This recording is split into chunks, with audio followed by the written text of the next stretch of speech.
All right, folks, welcome back. We are back better than ever. Rob, I owe you an apology. Jordan is back. How you doing, buddy? I'm good.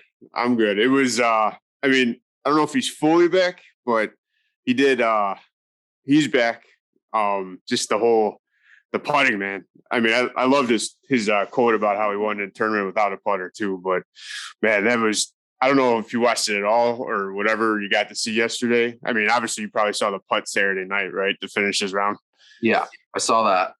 And then, I watched all of it yesterday. I mean, I set up shop. It was great. And to see him, the two birdies in the first five holes. I mean, two birdies, two eagles on the first five holes. Yeah. That was awesome. I was jacked, yelling. Katie and the kids were like, "What's going on? What's going on?" I'm like, "Speed's back. Speed's back." All I got. Good. So for the listeners, all I got was a LFG from Rob. I knew something was going on. So here's the thing. I was at my sister's. We left when Jordan was on. He just teed off on 18. So we had just left. And then that's when you texted me. And I was pulling into the house when I got it. And I'm like, oh, my God. I go, something happened. He was 2 shots back. Yeah, it was like, Shane was 14 under and he was 12. And I'm sure everybody that's going to listen to this has heard it already on any other podcast. But like, I was like, oh, crap. It was awesome to see him make that birdie on 18. And then like, okay, well, he might have a chance. He might not. I mean, there's like they said, there's a lot of guys behind him. Still had plenty of holes to play and Shane being at 14. But then as soon as Shane was on, what was that par 3, 14? I forgot what hole it was. But anyways, when he chipped it and just kept on going and going, I jumped out of my seat. I mean, I like Shane a lot, but I was like, out of the wood chips. What's that? When he was in the wood chips? Yeah, was he in that sandy crap on that par 3?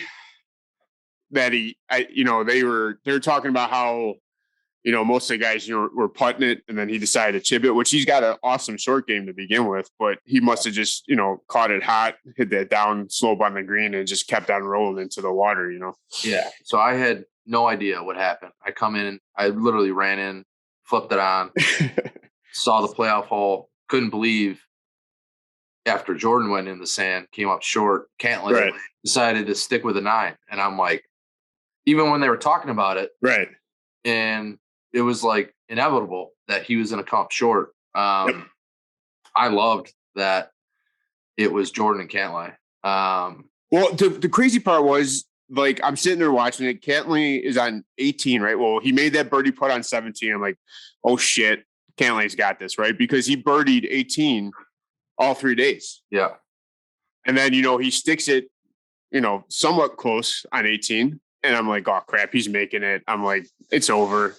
I went from being on a high to like when he landed on the green, I'm like, oh, it's like a Charlie Brown. And then, he missed it and I just started going nuts. It was great. His putter stunk, Cantlay's, on Sunday. Yeah. Like 2 4-footers. I mean, that putt on 17 was a nice putt right down in the center. Yeah, that was a nice putt. But I'm just shocked that, I mean, the wind was howling. So, I'm assuming his caddy and him had a better idea of what's going on than we did. But I'm shocked how short, or just knowing that Jordan was in the bunker. And I mean, to get up and down from there like Jordan did is kind of unreal. But he almost made it. Well, yeah, but I'm saying in Cantlay's spot, sure. At that point, it's like, hey, let's just get on. And then, you would think, he would have a better shot. Obviously not going for a flag. Yeah. Coming up short, gets buried, unfortunately. Right. Yeah. I mean, Jordan's out game in the playoff hole. I thought it was going in. I thought we were the John Deere all over again. It almost made me want to drink. And honestly, I almost ran upstairs and grabbed a beer. It was freaking awesome. And then like I got a kick out of it. You know how like when you got the playoffs, you get one commentator per player. Yeah. And I love that he got Colt because like when he hit that tee shot, Colt's like, oh no, that's gonna be short. And yeah, he had a longer shot, than Cantlay. But probably who was I think I was listening to it was either Nolan Up or Andy and Porath this morning, but they're talking about like, how he had a longer iron in. So that's why, he didn't get the fried egg. compared to like Cantlay's 9-iron that got just caught up in the wind and just straight down into the fried egg, So right. And then to your point, I loved what he said afterwards about his putter, but then saying, I would basically take myself over anybody when it comes to putter, which I thought was super cool. Super confident. Yeah. But I mean, he's right. I mean, his putting's always been just ridiculous. Yeah. But yeah, I mean, it's nice to see kind of him shut up the haters. There was a lot of pros on Twitter saying like, where's all the pre-shot routine guys at now? And I just raised my hand. Right. Well, his post-round interview, in the back was pretty cool too, because he talked about how I thought it was interesting. I never really thought about it, but like how he went in Saturday night and checked his stats to see what his putting or his strokes gained or strokes lost were, and how he didn't think he did that bad, but it was that bad. And I found that very interesting, and I found it awesome how much he how not awesome because he missed a cut, but how he brought up like Masters is his favorite tournament, and how it he was mad that he missed the cut and it sucked, and he thought he played good, but he just caught bad breaks and stuff like that. So I found that very interesting. Oh yeah, it was a great tournament overall. Again, we had a great finish, a playoff. Can't ask for much more than that. Right. Came down to the wire. Like I said, the last like 4 or 5 holes, it looked like Lowry and Cantlay were going to go to a playoff, and then Jordan came out of nowhere. But yeah, great tournament. We got another great one coming up in the Zurich. Yep. With the team format, so that's going to be a good one. But speaking of being back, Rob, I was back on Saturday. Oh yeah, Southside's back, and that was with a Southside Tour practice round at Sanctuary. And how'd that go? It went. It went well. The front, I was 1 over. Okay. So I went 37. The back, I went 47. Ooh. Yeah. So guess what? Hole 10. Remember I was telling you about it? Yeah. How it eats my lunch every time. Sure. I tripled it. Again, it's just a hole that it's so short. It's only like what? I think like 320, 294, something weird. But you got that pond. So the play was kind of like a 3/4 cut 3-wood. Mm-hmm. A thing maybe made it 15 feet onto the next tee box. Just hit too much down on it. Basically, just went straight into the ground. I got a 2-part question for you. First part, was it the PXG or the Titleist? Titleist. And then question 2 would be, was it the 007 or did you go back to the Phil? 007. So I probably hit a lot of fairways. Like I drove the ball really well, shockingly, but I think I found something. And then the 007 drained like a 20-footer on 8 for birdie, and then had like a 40-footer for par on 9. Oh, okay. Yeah. The 007 was rolling, man. Was it? Yeah, I love it. It's taken me some getting used to because it's a lot longer. Sure.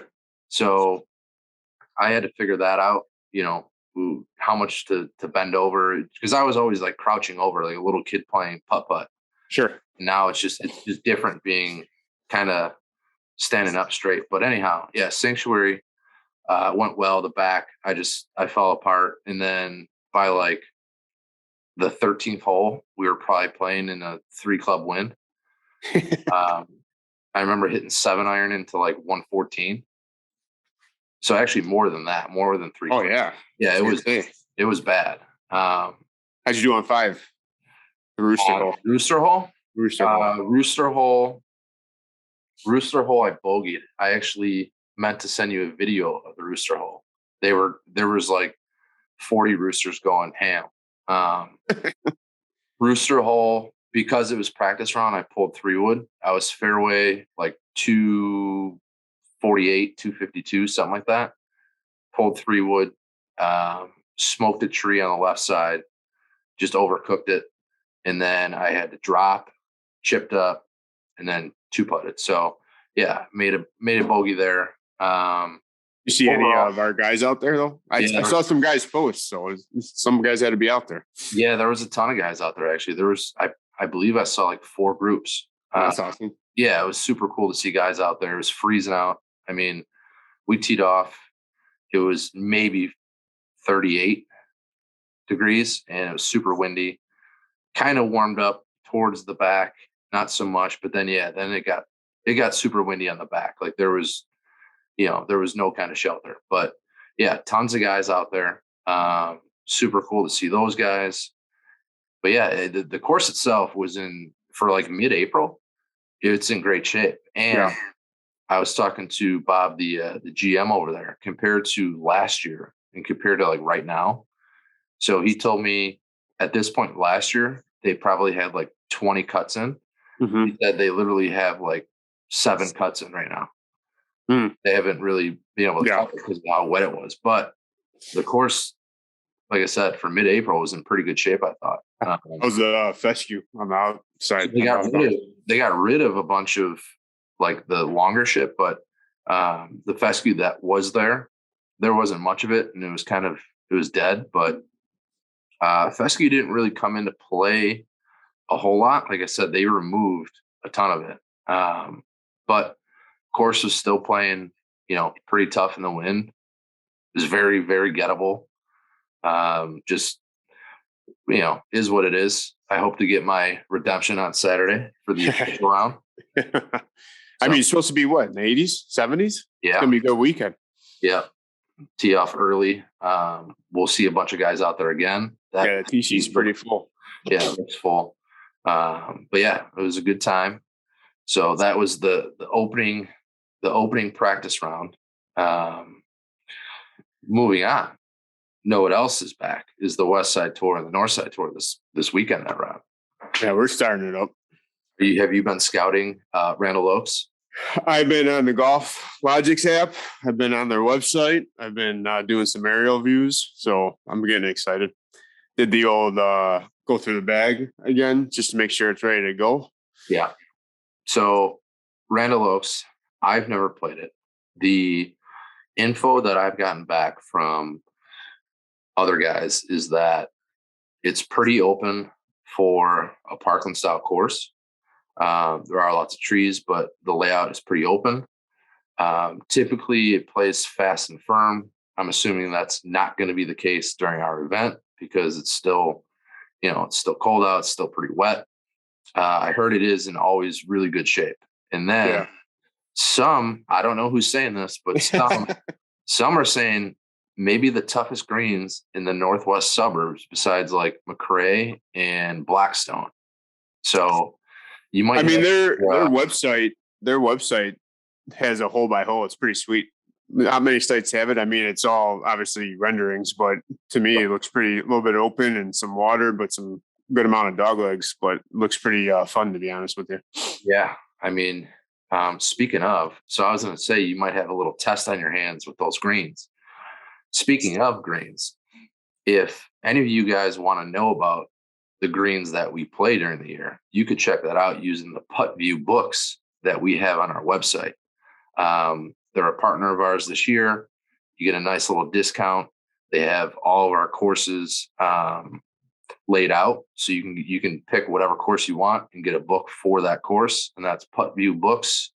And you could use the link on our website, and it'll bring you directly to their website via our discount. So make sure you check that out.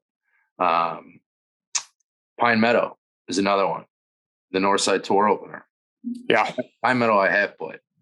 Pine Meadow, it's been a while. Like I said before, it reminded me of a nicer, shorter George Dunn. It was in super, super good shape the last time I played. I couldn't believe it was public the last time I played it. It was probably like, I don't know, 5 years ago. But I was actually blown away by how well it was taken care of for a public course. It's a part of the Gemsick Cog Hill family. So cool. That kind of makes sense. that it's in good shape. It's a super tough layout. I remember the back nine, there was virtually water on every hole, tons of water. A little bit reminiscent of Prairie Landing. I remember the 15th at Pine Meadow is insane. It's kind of like a peninsula green that you're hitting down into. Super tough hole. Overall, the layout and the track is pretty tough. So I'm pumped for guys to go back out there. We got a lot of compliments on Pine Meadow last year from guys that have never played it. So for you guys new to Pine Meadow and Randall Oaks, definitely let us, get your feedback, let you know how you liked it. Be sure to post on social media, take some videos or pictures while you're out there and tag the course, tag us, and then we'll resurface it / retweet it, whatever you guys want. So share your experience on Slack too. Let everybody know how you liked it. Yep. Slack's been awesome. It's starting to pick up. It was stagnant for a little bit there just because people are waiting to get out. Now it's starting to pick up. You're definitely starting to see guys, starting to reach out. Hey, who wants to play this date? I need somebody for this date.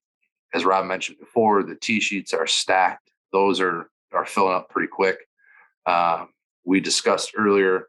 So we're reaching back out to these courses and seeing if we can get maybe another week via the tee sheet. So we think that will help. So the plan is to have, the tee sheet deadline like 5 days before the actual date. So if that happens, then there's no reason that those tee sheets shouldn't be filled. Right. But yeah, it's super cool to see guys using them. They're definitely going to come into play huge for the majors when you have to use a new attester. Essentially, if you get your name on the sheet, you're already locked in and you don't have to worry about, finding a new attester because, somebody in that foursome will be, somebody that you haven't played with before. So it's a nice little safe haven, a little safety net, so to speak. So make sure you guys are looking out for the tee sheet, Slack, try to get involved with other groups, whether that's money games, practice rounds, official rounds, what have you. So, and don't forget, it's kind of funny. I've seen some other people too that are in different tours asking about what's going on, but we all could play with each other and test each other. So, you got that random or the general channel on Slack. If you're always looking for someone to play a different course on a different tour, just throw it out there. This is true. Do you want to go play Blackstone or Shepherd's Crook or, something on the south side, Ravislow, jump on Slack channel or, head over to the tee sheet, get your name on the tee sheet and, go play that track. That's what it's there for, Rob. At the end of the day, we're all golf junkies. So let's have a good time. Yeah. And then build some continuity and,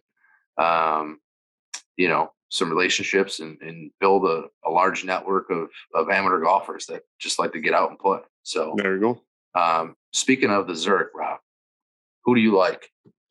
The one thing I've been getting a kick out of, ever since Scotty won the Masters is because, everybody getting on Ryan Palmer because of him, scooping up, the number one guys right away as his partner. Because he had Rahm, Spieth, and then Scotty now for this weekend. So I don't know, man. I like Cam Smith, and he's with Leishman again, right? Yep. I like that duo. I do like Scotty and Palmer. Palmer's a solid player. He's always around. Yeah. But yeah, I would have to say between those two. Okay. Well, book it with T, likes his long shot. He likes Leash and he likes Bello and Grillo. 180-1 is his long shot. And then next he has Noren and Norlander 100-1. This one is surprising. He's got Hatton and Willett 75-1. And his favorite to win it is your call, Leash and Smith 10-1. So that is and you could book that with T. That is your Zurich Classic picks. So yeah, I'm excited about that. I know I always like to see different stuff on tour, right? The different formats. And I think this is one of them that I enjoy. I do like to see when people, talking about how they should probably change the format for the weekends, right? See what they shoot if they scrambled. I mean, obviously crazy low, but obviously that won't happen, but be cool to think about to see stuff like that. Yeah. What do you think about the new match that just came out with Brady? It was funny. Today I was laying low, and I did check my phone. I saw, I think it was Golf Unfiltered did a tweet about it, and I wasn't sure what he was talking about. And then I actually caught it, and then it's just like, why not do the Quarter Sisters? And I think Golf Unfiltered said that, or somebody else said that. I would love to see Nelly and Jessica play them, or just have some type of pro in there. Like, I don't want to see that. I have no interest at all in watching that. I'll watch it, but I agree. I don't have any interest in it. This is silly. I mean, I could watch a 20 handicap versus 20 handicap just because I like the action. But right, no, yeah, I'd rather go watch 4 of our guys on a tour play like that instead of. I mean, it's just it's pointless. I'm not here.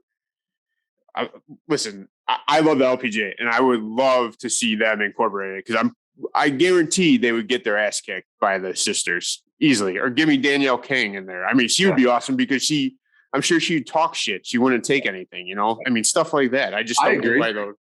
I agree. I got a cramp, Rob. Yeah, I agree though. I mean, oh man, that's from playing Saturday, probably. Oh man.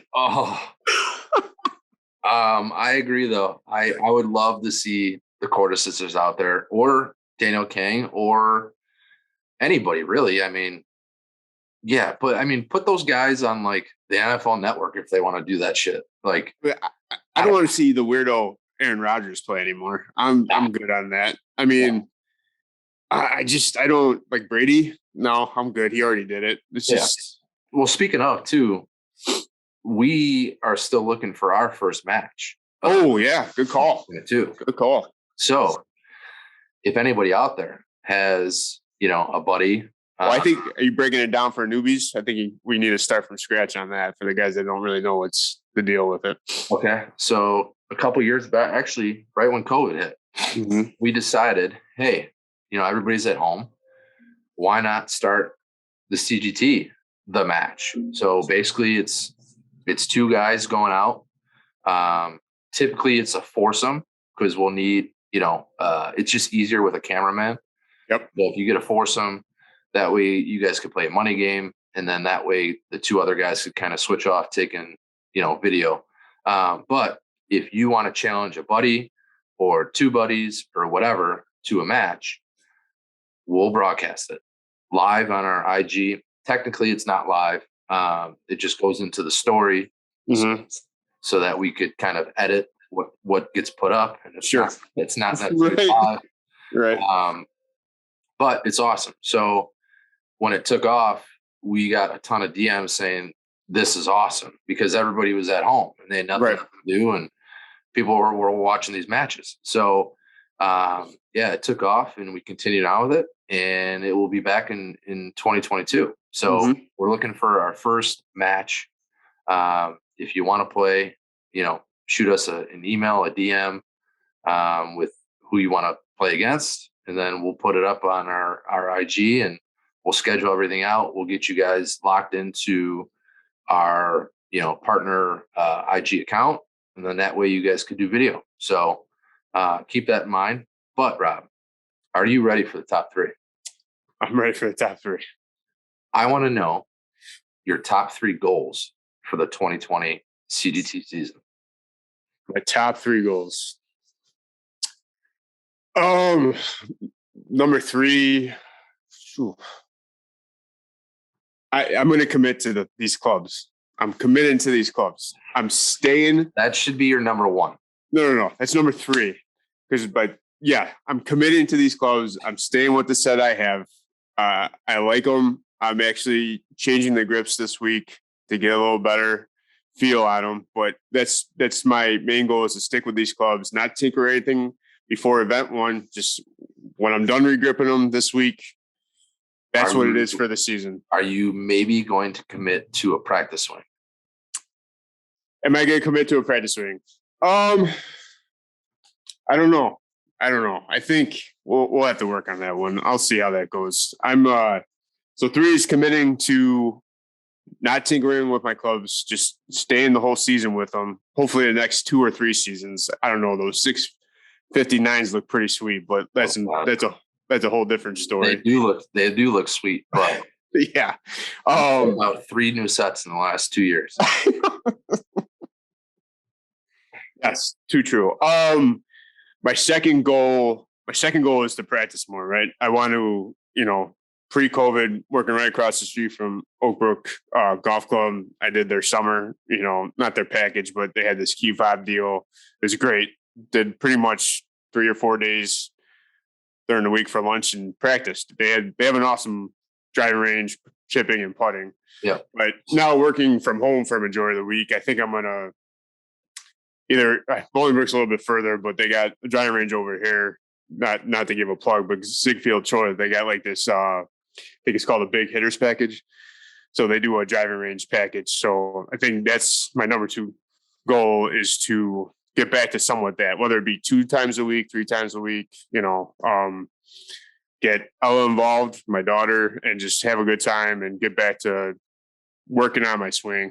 Yeah. And then my number 1 goal is on the tour it's like a twofold. I want to shoot better, right? I want to get back to the cap that I had 2 years ago, more consistent in the upper 70s, and then, meet new people. Because to be honest with you, I know we keep on reiterating and, we say it all the time, but like the people that I've met through this, the last 3 or 4 years have been awesome. Fellow golf junkies playing new courses with new people that haven't played those courses either, and just, sharing the experience and getting to know some really good dudes has been really cool. So some good golf, some good laughs, meeting some new guys and, making it to the championship all together in that, number 1 goal. I'd say that's a pretty good list there, Rob. Yeah. How about you? So we share some similarities. Number 3 would be to practice more. So specifically short game. I think I went once last year to practice literally putting, chipping, and not prior to a round. Totally separate. I think literally once, maybe twice, if that. So that's got to get done if the cat wants to trend downwards. Right? So practice more. Number 2 would be to finish in not necessarily the money, but finish in like the top 15. And then number 1 would be that kind of correlates with number 2, runs parallel. If that happens, then I make it a championship day. So just being there on championship day is a ton of fun. It's a great day. It's kind of all the hard work paying off, comes down to a 1-day thing. So yeah, that rounds out the top 3. So what time you playing next week? I'm playing this Saturday at 8:30. Oh, this Saturday, that's right. And then what do you got, full foursome, or is it all their official rounds? That I don't know. So my cousin I know is playing Sunday, so I doubt it's his official round. Playing with, I believe, Tim Crowley and Brendan Murphy. Okay. So I'm not sure if it's their official rounds, but we just used the tee sheet, got filled in. So it's a good foursome, neighborhood guys. So yeah, I'm sure we'll have a money game going as well. So what's your goal? Where are you going to shoot? What do you want to shoot? The goal would be probably 77, sub 77. I mean, Saturday I got there at 9:54. We teed off at 10. It was freezing out. Oh, you didn't do the range? You didn't get anything? Oh, no. Oh, no. No. And after 4 holes, it was bizarre. Like after 4 holes, I felt super dialed in because I was hitting fairways. See, that goes along with what I say. Don't waste it, save it for the course. If you got it, you got it. Yeah, well, it was more so probably just not overswinging and still being kind of tight and just keeping it short and sweet. But then, the back nine, like there was 4 holes where it felt like I hadn't swung a club in like 7 months. So, judging off, if I could put the same performance together that I did on the front nine, and kind of do away with the back and kind of just run even there, I think it's definitely doable. It's just a matter of, staying out of trouble and, taking my medicine. So I think 77 is probably the goal. If anything lower than that happens, then I'm all for it. So how about you? What's your number for Saturday or Sunday? I'm I'd like to stay 82 or lower. I'd take that. Yeah. I'd be happy with that, to be honest with you. Yeah. I mean, I can't wait, honestly. It's going to be warm. I'm going to be loose. I know. Probably, definitely going to have some type of range, whether that's like only 15 wedges and a couple putts, regardless. I'll be ready to go. I love playing with new people. It kind of just makes me focus a lot more because I'm not as content. Like I'm not as lackadaisical about stuff. Sure. I'm kind of on my game. So I'm pumped for that. So if Murphy starts playing music, are you going to ask him to turn it off? No. Now, if my cousin starts playing music, which he listens to this every week, no, we'll probably have music going. His genre tends to be like 80s, 90s rock with some like Rob Zombie and stuff like that. We might just have to hit next when that comes up. I mean, your playlist at the Scramble was killer, man. That was an awesome Pandora station. I'm telling you, ZBB is the station to go to. Yeah. Yeah, it's really good. Well, I'll see if I could talk him into that. But there you go. Yeah. No, we'll have a good time. We always do. So until next time round, we don't have a fairway, but we'll see you in the fairway. Hit them straight. Have a good time, bud. You too, buddy. See ya.